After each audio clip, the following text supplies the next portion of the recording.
Bismillahirrahmanirrahim. Assalamualaikum warahmatullahi wabarakatuh. Perkenalkan, kami dari mahasiswa Universitas Islam Negeri Mataram, Fakultas Tarbiyah dan Keguruan, jurusan Pendidikan Agama Islam dari kelas A semester 4. Dalam mata kuliah Perbandingan Pendidikan Islam dengan dosen pengampu Bapak Dr. Syamsul Arifin MAG, kami dari kelompok 2 akan membahas mengenai faktor-faktor penyebab terjadinya perbedaan pemikiran dan praktik pendidikan Islam dan implikasinya.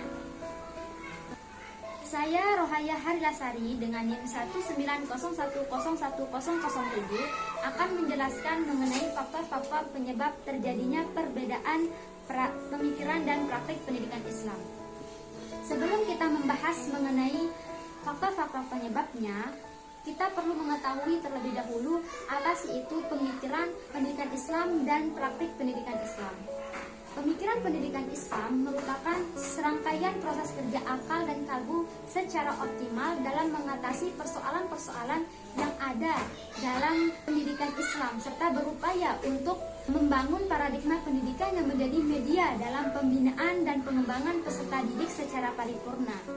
Dengan adanya pemikiran pendidikan Islam tentu akan beraneka ragam, dan keanekaragaman arah pikiran tersebut akan menyebabkan terjadinya perbedaan terhadap praktik pendidikan Islam itu sendiri.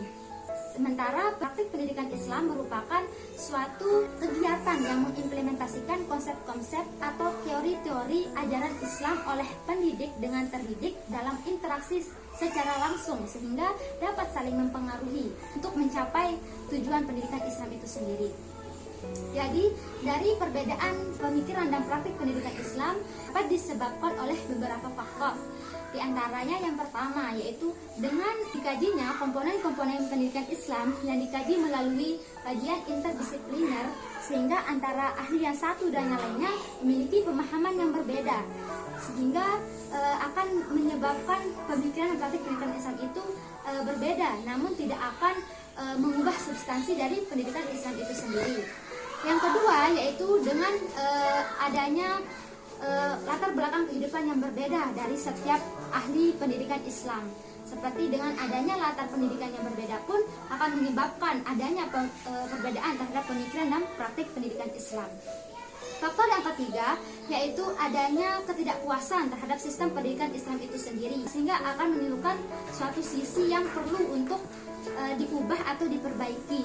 Dan faktor yang keempat yaitu adanya daya dorongan dari ajaran Islam itu sendiri yang membuat para pemeluknya itu termotivasi untuk melakukan suatu pembaharuan dalam pendidikan Islam, sehingga terjadinya adanya perbedaan terhadap pemikiran dan praktik pendidikan Islam.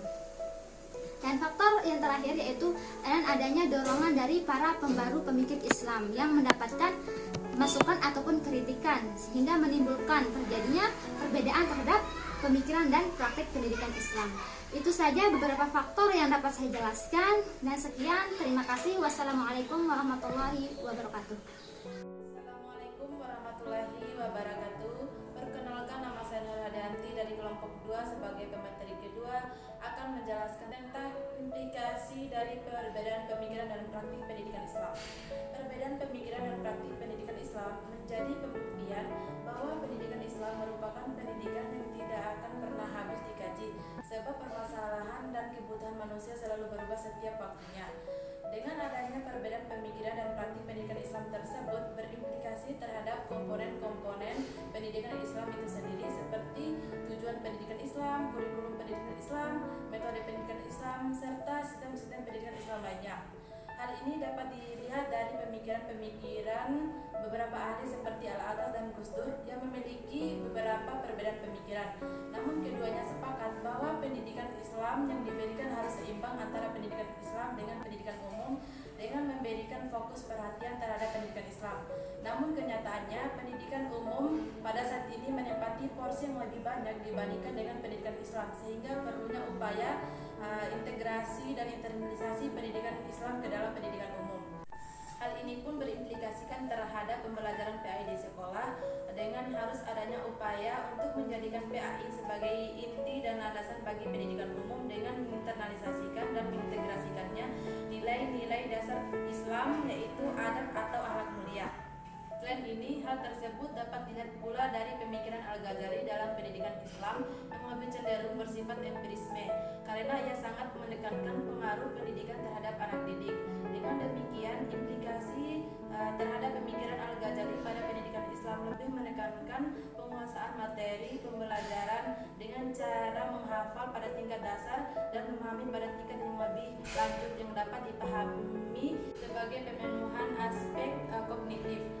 Selain itu, dari materi pelajaran tersebut ditekankan prakteknya, terutama yang berkenaan dengan ibadah, yang dapat dipahami sebagai pemenuhan aspek psikomotorik serta aspek efektif pendidikan dengan menekankan penghayatan pembelajaran dalam kehidupan sehari-hari melalui pemahaman akhlak tasawuf. Sekian dari presentasi saya. Wassalamualaikum warahmatullahi wabarakatuh. Saya Nurfadila, pemateri ketiga akan menjelaskan sikap umat Islam terhadap perbedaan pemikiran dan praktik pendidikan Islam. Bagi umat Islam, perbedaan dan keberagaman tersebut bukan menjadi suatu alasan untuk saling menyalahkan ataupun untuk berpecah belah, terlebih-lebih menjadi suatu konflik, melainkan perbedaan tersebut dijadikan sebagai ujian dari Allah kepada umat manusia agar mereka mampu berbuat baik dan menciptakan kedamaian sebagaimana yang telah diterangkan dalam Al-Quran surat Al-Maidah ayat 48. Dalam ayat tersebut dapat dipahami bahwa Allah menjadikan umat manusia dengan berbagai perbedaan baik pemikiran maupun praktik dalam tanpa alasan, namun dalam konteks seperti itu dapat dilihat dari pernyataan Imam Syafi'i, yakni pandanganku benar namun ada kemungkinan salah, sedangkan pandangan orang lain salah namun ada kemungkinan benar. Dengan demikian, dari pernyataan Imam Syafi'i tersebut memberikan pelajaran agar kita meletakkan hasil pencapaian orang lain dan dengan setara, dengan semangat saling melengkapi, bukan kontestasi, melainkan pemikiran seperti itu. Perbedaan dalam pemikiran maupun praktik pendidikan Islam atau menjadi rahmat yang mendamaikan, bukan menjadi konflik yang memecah belah. Meskipun terdapat berbagai perbedaan dalam pemikiran dan praktik pendidikan Islam, pendidikan Islam haruslah tetap selaras dan sesuai dengan tujuan pendidikan Islam.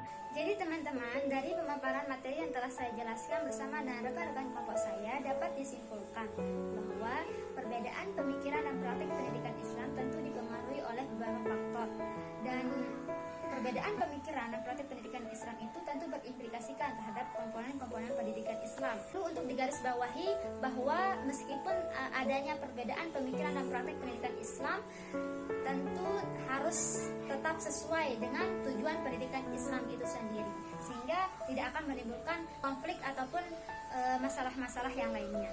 Sekian yang dapat kami sampaikan, dan mohon maaf apabila banyak kekurangan dan kesalahan dari kelompok 2.